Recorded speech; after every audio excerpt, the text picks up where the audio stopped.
كده بقى بعد ما طلعت الفراخ من الفرن اهي.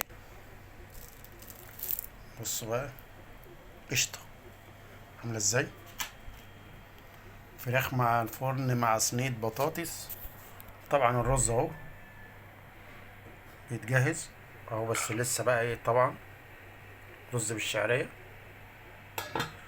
طبعا اجهز السلطة. بصوا كده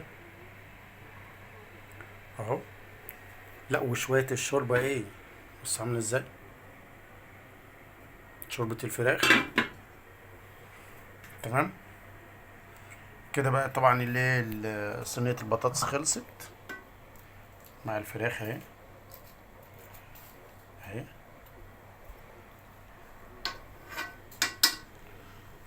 طبعا كده انتوا ايه رأيكم بقى؟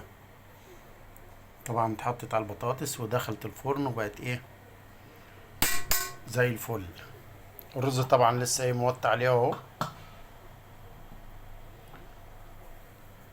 واخدين بالكم، مع الشوربه. كده بقى ايه اجهز بقى ايه السلطه، السلطات. ايه رايكم؟ ايه رايكم بقى في السلطات؟ لسه بقى هي هبدا اعملها بقى كده وهظبطها وافرجكم عليها. بس انتوا ايه رايكم بقى في صينيه البطاطس دي؟ لا والرز كمان، رز بالشعريه اهو، بس لسه بقى موطي عليه بقى بيستوي اهو. عليا النعمه، ده انا انفع شيف عالمي. لا شيف عالمي ايه، ده انا مفيش حد يتحداني، محدش يقدر يتحداني في الطبيخ. لا بسم الله ما شاء الله. سلام عليكم.